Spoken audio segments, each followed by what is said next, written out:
And we're live. All right, everybody. Good evening and welcome to Workout Wednesday. I am Tom. Christina's over there on the other end. Say hello, Cristina.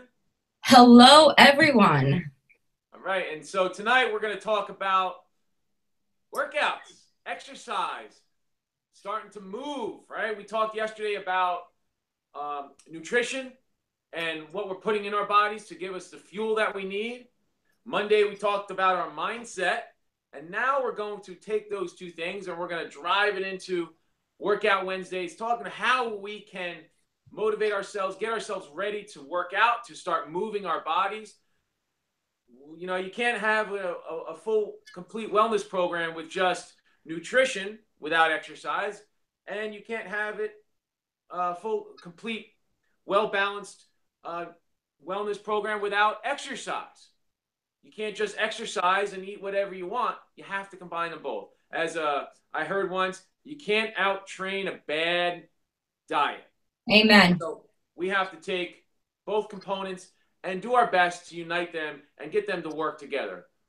They can't live without the one without the other. So we're going to talk a little bit about the basics, how to create an exercise program, what are some of the components of an exercise program, the benefits of each type. We're going to get into cardiovascular, your aerobics, your anaerobic, or your weightlifting.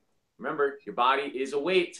You don't necessarily need to go to a gym or have a full gym in your house to get the benefits of strength training. You have your own body. So we're going to talk a lot of different ways that you can train to start incorporating exercise and good, healthy movement patterns into your daily life and get you on that path to wellness. So, Cristina, why don't you hit us off tonight? Sure thing. Thanks, Tom. Okay, so here's how you achieve success with physical activity and keep it. First of all, you have to understand that this is not something that's done for a temporary period of time. This is something you need to do quite regularly. And when I say that, I mean most days of the week, not 2 days a week, not 3 days a week. Basically, every day you need to be moving. So let's start by defining what some of the different activities are that you should engage in and what the bare minimum you need to do. And this is bare minimum. We're going to give you guys what we recommend also, but we're going to give you your starting points. Okay, so let's talk about aerobic activity. That is your cardio, guys. Your goal here is to get you breathing harder and get your heart beating faster. It's pretty simple. We're going to keep it basic and not go into all of the terms, the scientific terms, because we really want you to understand what it is that we're saying and not come out with a degree in exercise physiology, okay, at the end of this. So, that means anything from pushing a lawnmower to taking a dance class to going biking to the store, or any activity, and all activity counts to some degree. Now, I'm not talking about the type of activity where you get out of bed and you're doing laundry. I'm talking about the kind of activity where it pushes you to breathe harder and your heart to beat faster. Okay? So as long as you're doing it at a moderate or vigorous pace, for at least 10 minutes, it counts. Okay, so let's talk about some kind of cardiorespiratory exercises and what the recommendations are for adults. So adults should get at least 150 minutes a week of moderate to intense exercise, cardio exercise. You want to do it somewhere between 30 to 60 minutes at a time. And we recommend that it's at least 5 days a week, okay? If you're going to go higher intensity, more vigorous, then you still want to range it somewhere up to that 60-minute mark. You're starting at 20 minutes and you're maxing out at 60 for vigorous intensity, and you're doing that at least 3 days a week. So if you don't want to do it 5 days a week, work out harder and get to work your cardio 3 days a week. Choice is yours. We do suggest when you're just starting off, or if it's been some time since you've worked out on a consistent basis, that you're probably better off aiming for that 30 to 60 mark 5 days a week until you build up a little bit, and then you can go to that more intense, vigorous type of activity 3 days a week. Okay, one continuous session and multiple shorter sessions are also acceptable methods for you. So that really depends on how you want to write your plan and how you want to schedule your workouts. Probably your best bet, again, is to start with that 5 days a week, 30-minute mark, just to get you going, to get consistent, to get a routine going, and then you can change. Because over time, you need to change your workouts also, guys. So we'll touch on that later. When you're just starting off and you're a newbie, you want to gradually progress because you want to make sure that the risk versus, benefit is balanced. You don't want to do anything that you're not capable and you're not instructed properly to do where you're going to risk injury, because then that's counterproductive to your goals, guys. Okay, so you want to make sure you meet the minimum requirements, that you over time progress. Start at that 5-day 30-minute mark, work your way up to 3 days at, from that 30 to 60-minute mark. Mix it up, do one longer session is an option and several shorter sessions. That really is a matter of preference and also a matter of where you are in your training cycles, which is something that we will get to at a future segment. We will go over macro and micro cycles and how to put them together for yourself. We don't want to overwhelm you tonight, so we're going to leave it at that, okay? Intensity basically means how hard your body is working during the aerobic activity. Let's keep it simple, okay? How you know whether you're doing it light, moderate, or vigorous activity. You can tell how hard you're working in the class. Nobody knows your body better than you do on it. So what level are you working at? Are you just getting by? Are you breaking a sweat? Is that heart beating? Are you having a hard time breathing on it? If not, you're probably on the lighter side. Kick it up a notch. Try to get to that moderate intensity level and then kick it to vigorous. That's your goal. Everybody's goal should be to be working out at a vigorous intensity at some point. Again, to not be counterproductive to your goals, you want to work yourself up there. So someone who has never worked out, who is not, basically lives a very mild life with very minimum activity, physical activity, you do not want to go into vigorous intensity. You will probably get hurt. So work your way there, okay? Light to moderate to vigorous is better than nothing at all, guys. Keep that in mind, okay? It's about making progress. So to clear things up, the kind of activity that doesn't constitute or consist of a cardio workout is like your light activities, your cooking, doing laundry. Those do not count, okay? Despite what anyone tells you, a lot of people are talking about counting steps and every step counts. And yes, they are doing it from the best place possible. They want you to get moving, but let's be real, it is not cardio, okay? Walking around your house, lifting your laundry basket is not cardio activity. Let's be clear. Okay, by no means is it. Your body is just not working hard enough during those times. That's the why. And it's not getting your heart to beat it's not getting your heart to beat fast, and you're not having a hard time breathing with it. It's not working anything. Okay. When you are working hard enough, you're raising your heart rate and you're breaking a sweat. And that is the goal of your cardio workouts. So some examples of what moderate efforts will be, and Tom will jump in with some other ideas, but just to give you guys an idea, okay, it's walking fast.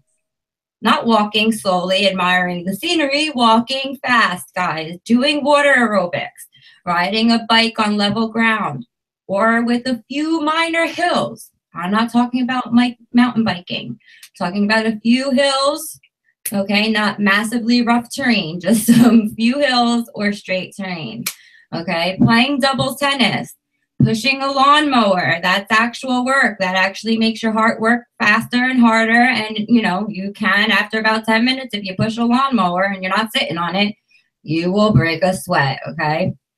So, Tom, do you have any other examples for them of moderate effort?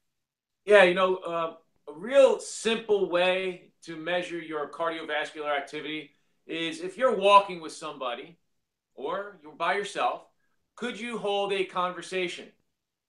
You're right on that cusp. If I go too fast, I won't be able to hold that conversation any longer. And if I go any slower, then it's going to be too easy. So there's that zone where you're walking with somebody and you're walking next to each other, you're jogging, whatever that activity may be. Everybody's different. Every gender, depending on your age, your previous exercise experience, all those things are going to dictate whether walking or jogging or a full run is going to be intense for you. Whatever activity you're going to be doing, if you can hold a conversation, then you're in that moderate intensity zone. That's a good place to be. You don't have to get all caught up yet with numbers and where your heart rate is for how long and all those things. Just concern yourself with measuring. Let your conversation be your guide. Hold that conversation where it's challenging. Every once in a while, you got to stop, take a deep breath while you're talking, and then get back to it.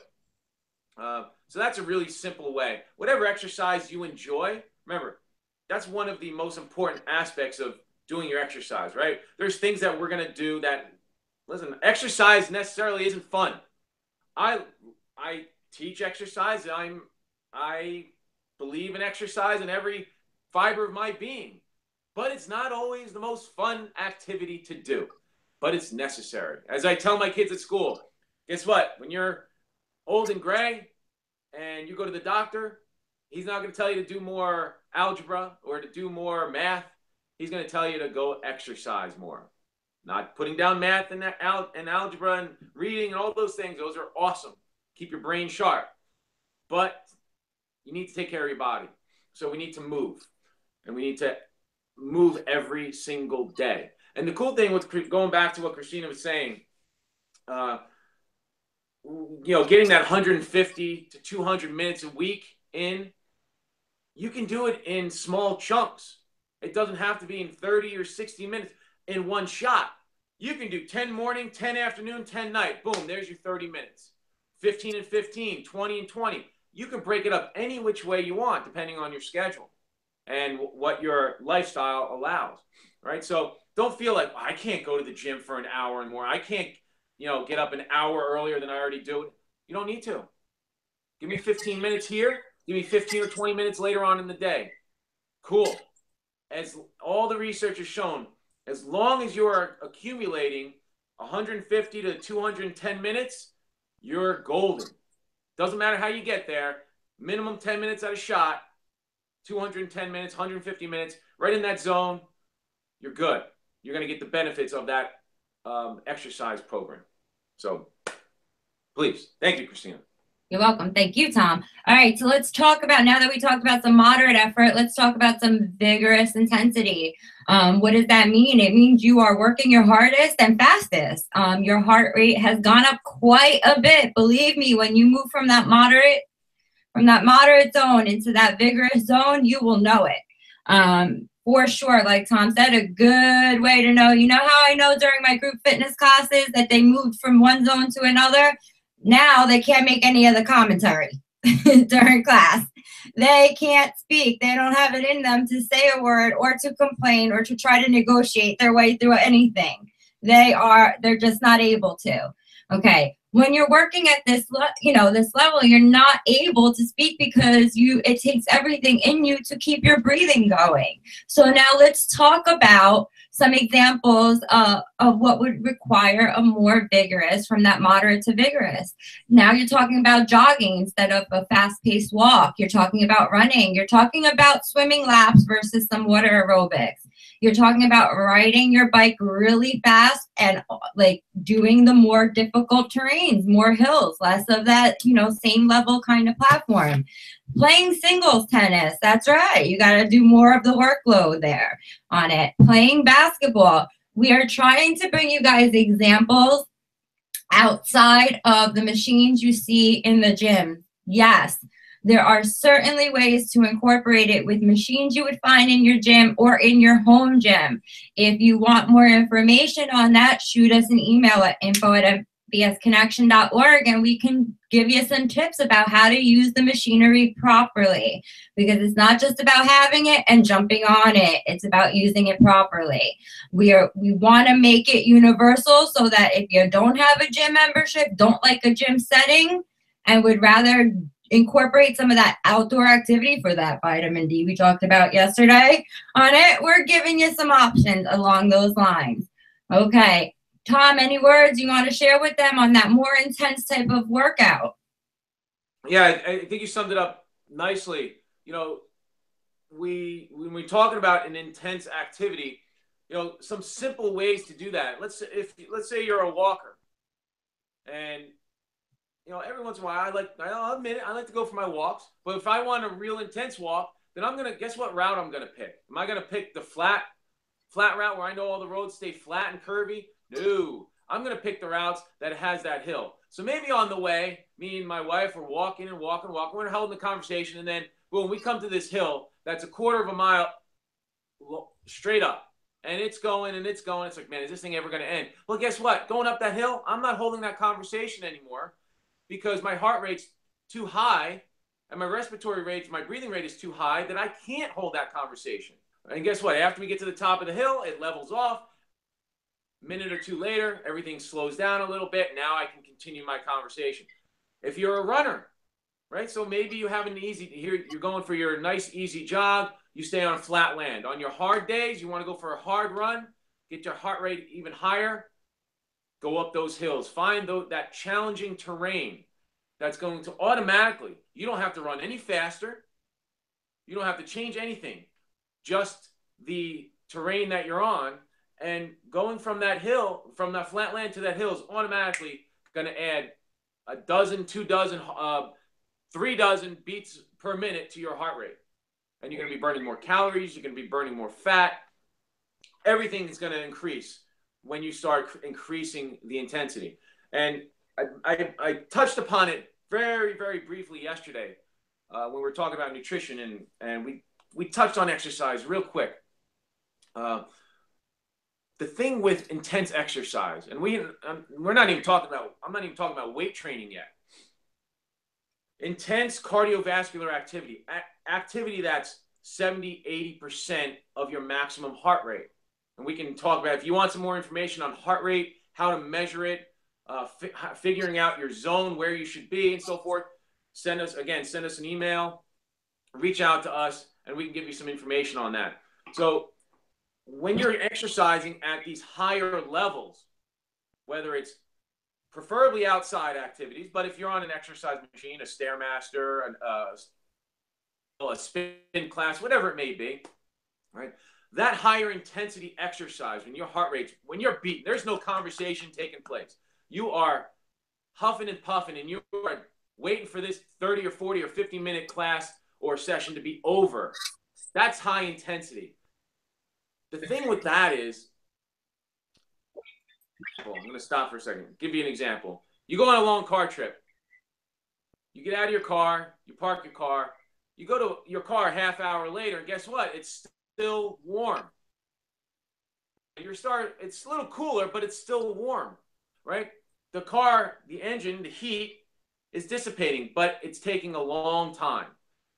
Something happens in your body after an intense bout of exercise.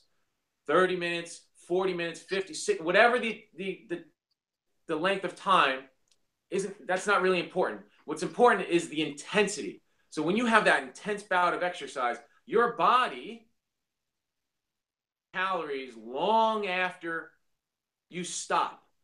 And that's the beauty of high intensity exercise. So you're going to burn more calories after a high intensity workout from an hour to 2 days after you finish exercising, after high intensity exercise. So if we can do that a few days a week, and then over a few weeks a month, and think about that over a long period of time, weeks and weeks and months, how many more calories you're going to burn. So if your goal is to lose weight, if your goal is to build your fitness levels, well, that what they call afterburn, I won't get into technical terms, but that afterburn, that's the way to do it. So now increase your intensity level when you can, when you get to that point, right? We're talking gradually here. We're not talking, hey, first day, let's go out for that run up the highest hill in the neighborhood. We're talking gradually building to that point and adding that intense exercise for 30 minutes, 40 minutes, 50 minutes. And then you're going to see the benefits long after you stop working out. From hours to days, you're going to see those benefits. So just a little tip there. Intense exercise is hard. It takes a lot of mental fortitude. Times you start to see the benefits, you feel the benefits, it becomes a natural part of your fitness program. And again, we can show you and teach you and guide you how to start incorporating exercise modalities, exercise techniques to put into your program each week. It's not an everyday thing. You don't have to, go super intense every single day.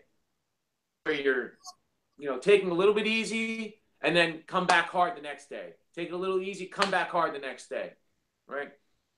But incorporating those varying levels of intensity is really the key to seeing long-term progress. So, long explanation, but it's important.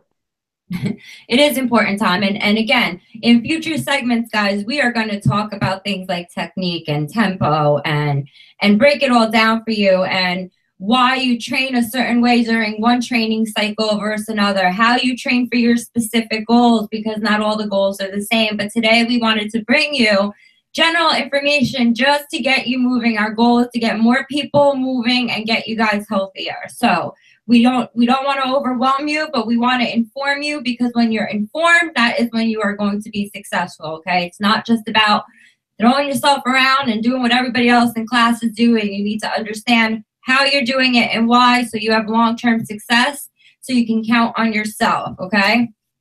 So now since we gave you a brief about cardio, I think it's really important to go into what strength training is, muscle strengthening activities. So let's talk about some of that for a minute, okay? A repetition. It's a word that is thrown out there a lot. Let's keep it very simple. It is when one complete movement of activity is done. Example, lifting a weight or doing a sit-up.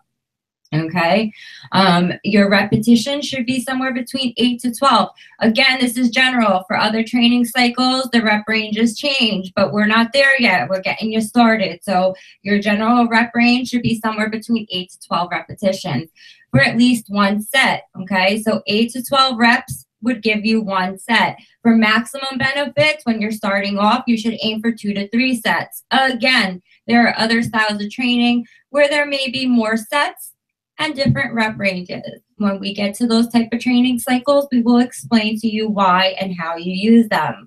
But for right now, it is 2 to 3 sets at a range of 8 to 12 repetitions that you are looking for, okay?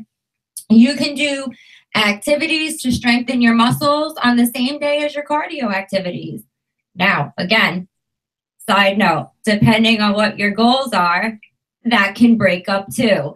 But you're not there yet. Most people aren't there yet. So when we do those segments as to why not to do that, you'll understand why it doesn't fit at that particular time in that micro cycle or that macro cycle. Okay, guys? But for right now, the basics. You can do strength training the same day as your cardio. So do your cardio activity in the morning if you feel like it. Get yourself going for the day. Strength train later, or vice versa, whatever works best for you, your schedule, but you can do it. Side note, you can also take some classes and learn some routines where it incorporates a cardio component and your strength training component all in one. Again, we will explain that on another segment in further detail. But just know that there's no reason why you can't do them on the same days, okay? It is essential to a well-rounded program, okay? It is recommended for both genders and for people of all ages. It is more important as we grow older, so adults and seniors, and MBS has a lot of seniors. We have people who are 98 years old training with us, okay? That's right. Shout out to Miss Alice. Okay. 98 years old and kicking it. Okay. And does not complain ever. 3 days a week works out. Love her. Okay. Love her. So let's talk about why it's important. As we get older, we want to avoid things like our bones weakening, osteoporosis, guys. We don't want that. Or loss of muscle. How about limited range of motion? We have a lot of seniors who did not live an active life who are now trying to help them have a better quality of life because they have limited ranges of motion, lots of aches and pains. These are the kind of things that are avoidable when we are active on a regular basis. So it is important for now for our health and important for our health in the future. Let's talk about how we do some strength training exercises, okay? So adults should train each of their muscle groups 2 to 3 days a week using a variety of exercises and equipment. And later on in a future segment, we're going to talk about the benefits of using using free weights and body weight versus machines and why there's a difference between it, okay? We will get to that. It is important, but if you're going to have the maximum benefits, get off the machine only kind of routine and incorporate everything. It will benefit you. It's more well-rounded that way, okay?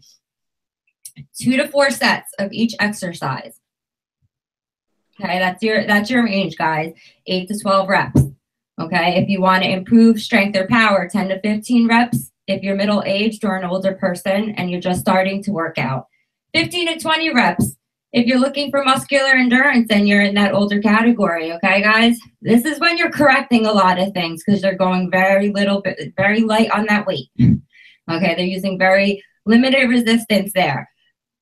Light walking is not enough to preserve your muscle, and your bone health or your posture. That's why it's crucial to get more than just cardio workouts in. Your muscle strengthening workouts are super important. They're critical to a well-rounded plan, okay? Super slow. A lot of shout out to Alex Bowers, who calls it the turtle program over here at MBS, okay? Everybody wants to lift like this. They think that that's going to give them the maximum benefit. When you work slower, you're making your muscles work harder. It's best for you. Concentrate. Make sure you're holding that. Those muscles are contracted all the way through, okay? So now let's talk about, Tom, before I jump into flexibility, anything you want to add to resistance training for them? Yes.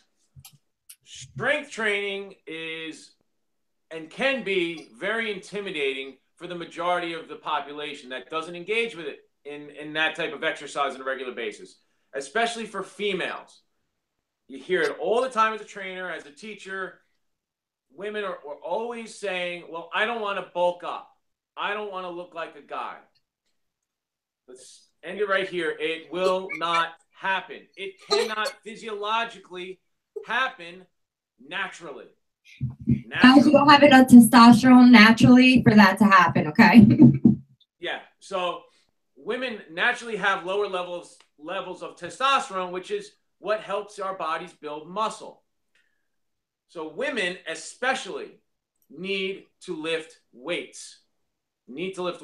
After the age of 35, we all lose an average of 0.5 pound to a pound of muscle, or excuse me, 0.5% to 1% of muscle mass per year. Think about that. You could be losing up to 1% of your muscle mass per year after the age of 35 if you are inactive. That's scary. Hopefully, we all live a very long life. So you talk 30, 40, 50 years, 60 years after you turn 35, 40 years old, 50, 60% of your muscle mass if you're inactive. So some scary stuff there. You're scared, Tom. Yeah. So it's important to incorporate resistance training. Now, when we think of resistance training, maybe we start thinking of, well, I don't want to lift weights and barbells and dumbbells. And you don't need to. And I said, the first thing I said in the opening was resistance training isn't just external weights such as dumbbells and machines and bars and so forth. It's your own body. It's the best weight that we have. It's the hardest exercise that we do, right? When I teach my kids at school, the hardest exercise we do are the days that we just use our own body, because it requires so many more muscles to move your body than it does a bar or a dumbbell or a kettlebell, whatever it may be, right? That's very isolated type movements when you're using a free weight or a machine. But your own body, you can't move without using the majority of your muscles in your body. There's nothing you can do that isolates.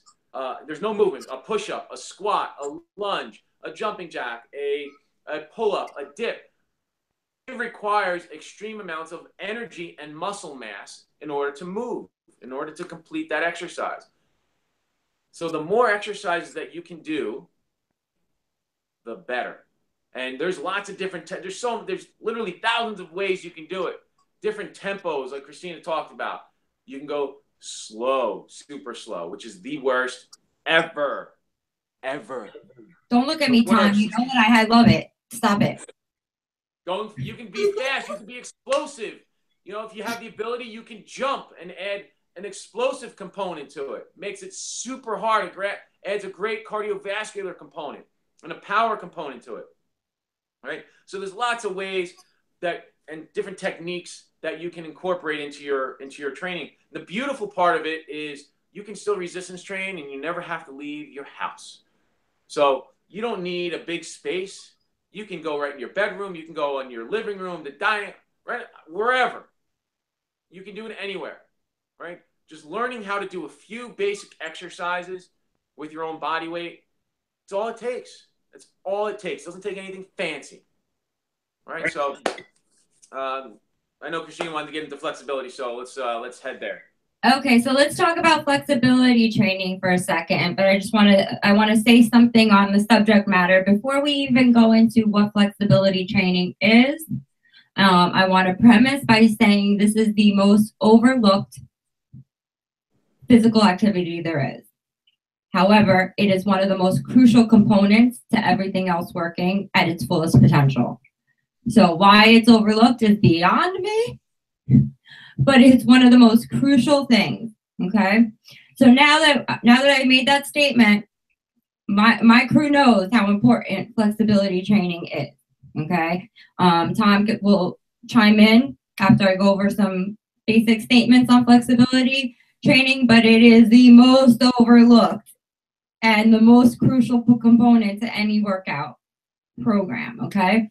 Adults should be doing flexibility training at least 2 to 3 days a week to improve their range of motion. Now, remember what I said earlier during strength training, what happens to adults and seniors that are not physically active? They start to lose bone and muscle, and they have a limited range of motion.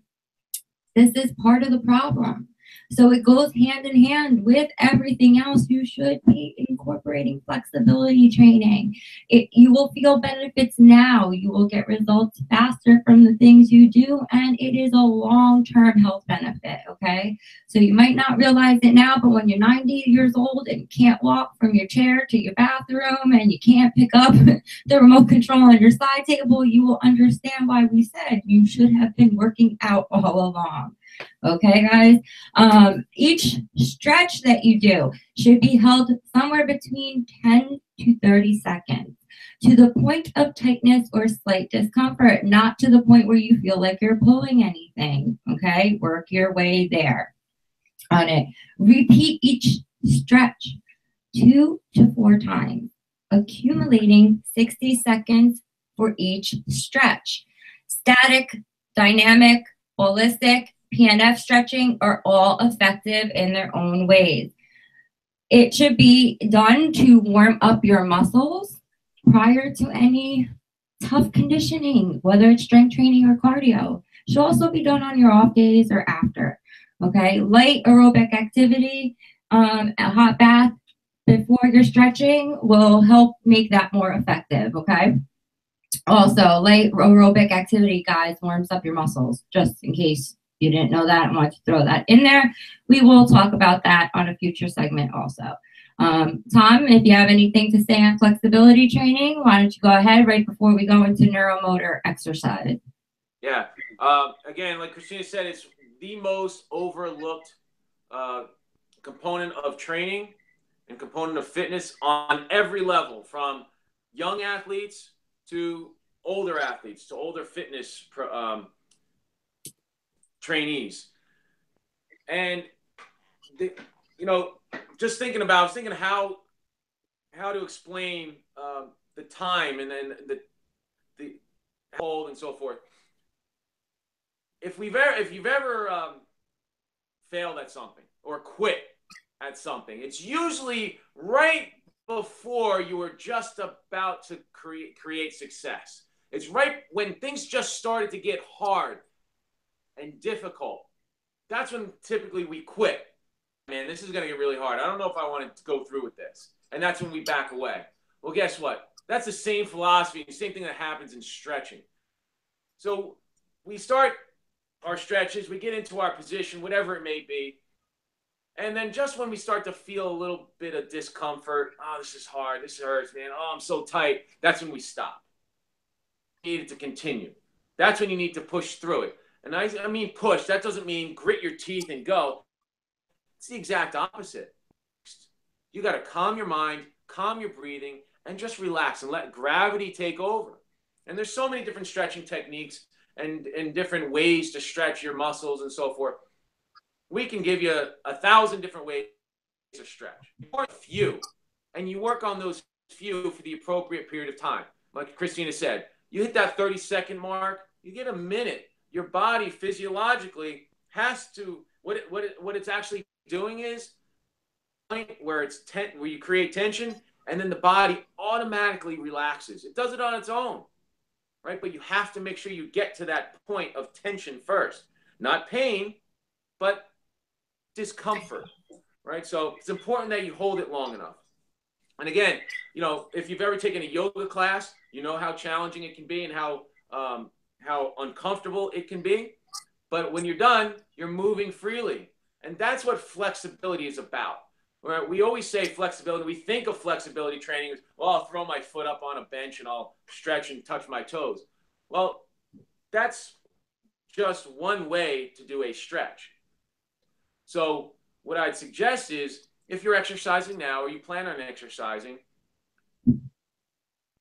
start your light activity, your light aerobic activity. Go for a walk. Like, think about when you were a kid in elementary school, the things that they made you do, right? We did jumping jacks, we jogged in place, you hop side to side a few times, you lift your knees up nice and high.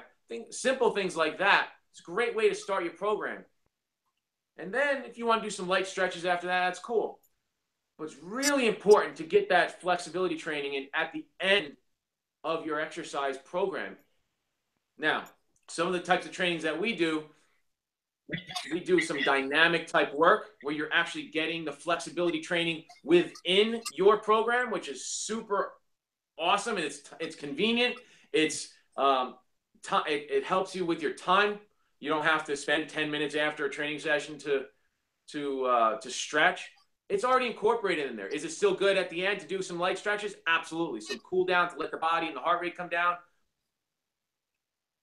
If you're not getting that type of workout in, then at the end of your program, you go out for a walk for a half hour, you ran, you lifted your weights, spend 5 to 8 minutes doing some nice basic stretches, holding it for 30 seconds to a minute.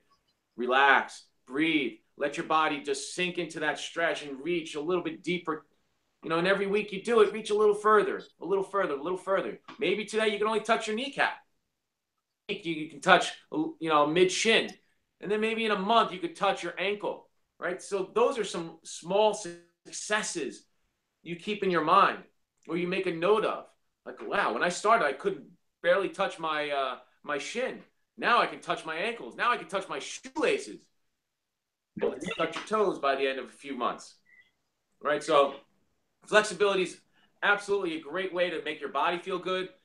It's also a great way to let your mind relax and come down, especially from intense exercise. So super important to incorporate and get it into your fitness training program. All right, thank you, Tom. So let me say that we're going to talk about neuromotor exercise now, and that unless you're an athlete, this is probably another area that's overlooked quite a bit that is crucial to long-term health benefits. Okay, athletes get this type of training as part of their conditioning for their sports, but your average person is probably not getting this on a regular basis, and it's super important. Neuromotor exercise, also known as, okay, to lay people, functional fitness training. Okay, it's recommended 2 to 3 days a week. What you are doing are exercises that are specific to involve your motor skills. So things like balance, agility, coordination, your gait, a lot of things that are crucial. Again, we're going back to a statement I made earlier during strength training to older adults, okay? These are definitely ways that you can prevent having some of those issues that seniors have down the road. It actually will help them prevent from having falls as they get older, losing balance. We have some now in our care that, had they done this, 40, 50 years ago, they wouldn't be falling and breaking hips every other week, okay? But because they didn't, now they lose some of these things as they get older, and that's not okay, guys. Not okay. So it's definitely going to help you improve your fitness levels now, but it is also preventative. It is going to help you in the future in more ways than you realize. So it is not just for athletes, it's for the everyday average person as well, quote unquote average, okay? Because we're all important.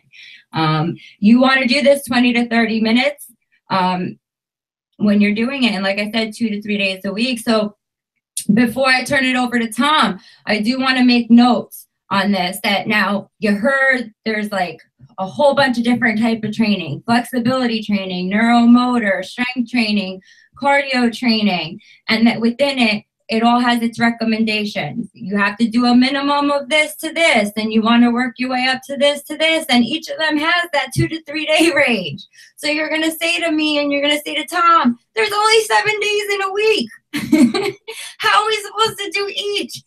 It's very important that you break it down. You start somewhere, okay? And we don't expect you to go out and write an exercise prescription for yourself. So what I am going to say, that underneath this video is a link to a PDF. It is a physical activity tracker, okay? You guys want to see where you're actually, how much activity you're actually getting in your day. All right, that's a good place to start and to build upon. Again, shoot us an email at info@mbsconnection.org. Yesterday's live stream cast had a second link to it where you could click the link and register for a call on November 11th for a free evaluation between 9 to 4. Spots are going quickly, so click the link.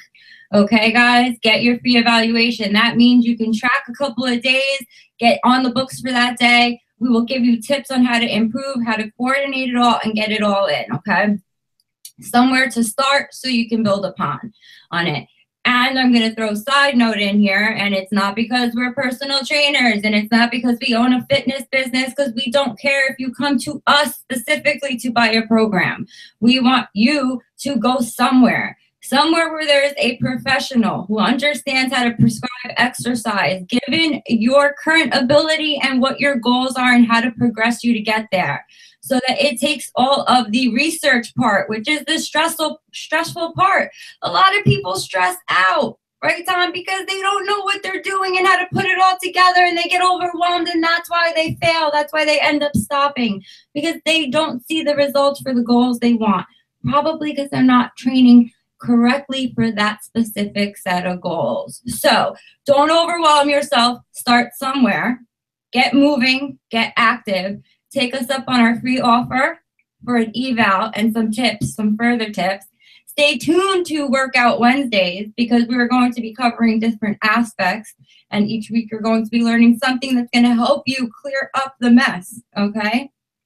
about how to do it properly versus how to do it in a manner that's going to ultimately be ineffective and get you frustrated. So not only are you not getting the health benefits physically, but now you've created a mental and emotional stress in yourself as well. So for now, keep it simple. Take us up on the offer. Start somewhere. Play the video again if you need to. Reach out by email. Before we wrap up, I just want Tom to give us his thoughts on neuromotor exercise. Tom? Yeah, thank you, Christina. I'm not going to talk too much about it because I think Cristina put a nice bow on it. What I will talk about is expectations and what we think we are capable of doing, or what we think we should be doing because of our age, or because of gender, or our situation, or our past experience. Stuff out the window. In fact, every study has shown that the older you get, the more neuromotor training you should be doing, right? So you think about it like, well, I'm 74 years old, around and doing agility work and doing power training and lifting weights explosively and all these things. Well, if you really think about it, when you get older, as you're in your 70s, 80s, 90s, hundreds, right? What happens to people? We hear about it all the time. Cristina mentioned it. You lose your balance easy, you get hurt. Happens all the time. Well, if you didn't fall down in the first place because you never lost your balance, you had enough muscle mass to support your frame and to support the activity that you were doing, you won't get hurt.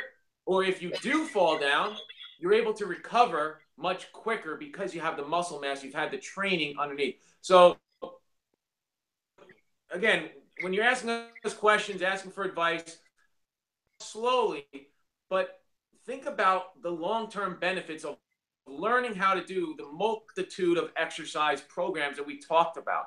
So you have your strength training, your cardiovascular, your flexibility, and your neuromotor. You want to talk about power training, being able to jump. I'm not talking jump on top of a 40-inch box like Michael Jordan. I'm talking little hops, or being able to move side to side through an agility ladder, or cone drills, and all. There's balancing on one foot and so forth. There's thousands of things you can do.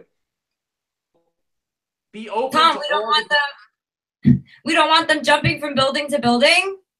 We can teach you how to do that, though, if you want. Little parkour action, baby. Sure. Right? Do you think Gigi's up for some parkour? I think she might be. She would be over Mama. Okay, the mother of all mothers would definitely not go for it, but Gigi would. Not at all. But Cristina put a nice bow on it. Talk about all the places you can get in touch with us. Take advantage of what we're offering, what MBS has to offer. Click on the links. There's so much info out there. We're going to streamline it for you to simplify it. Just start moving. Just move. I don't care what you're doing. If that's in your house, my wife doesn't like gym. Hasn't been to the gym in 20 years. But know what she does for her cardio? She runs up and down the stairs for 20 minutes. It works for her. That's awesome. And she sees a good benefit from it. Right? One statistic, I'll end on this, Cristina. I was reading some stats tonight. 7% of all gym memberships go unused. Think about that. It's the amount of gyms in this country. It's a $21 billion industry. 67% of them go unused. How much money that is. That's $14 billion is basically going to waste for gym memberships that aren't used. So forget about thinking that you have to go to a gym. You have to join this latest club or this or that. I got to take this class, or join CrossFit this and CrossFit. Start basic. Ask us how. We'll get you there. Start slow, start basic, and gradually get yourself to the point that, all right? Thanks, everybody. Have a great night. Thank you. Thank you, guys. Tom, I'm going to throw one more statistic at them because you brought it up, and I think it goes hand in hand. 65% of people who hit their goals lose it after 3 years. Okay? And the reason why, they don't know how to maintain. So here's one key thing. that I will tell you, which is why Tom and I started Real Talk with Cristina, because we noticed a major difference between MBS Connection and a lot of other people out there, and we don't view others as competitors because we know how we stand out amongst them on it. We educate our clients.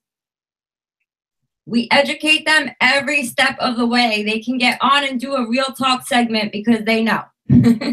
We make sure that they understand what they're doing and why, how to progress, okay, why they're eating a certain way during one cycle versus another, how we don't want them to have fear of foods, how we are not telling them to avoid going out to dine with their friends, how they're not in a state of panic during the holidays. They know how to get on track, stay on track, and how to make adjustments when life throws them obstacles. So we truly don't just say that we educate.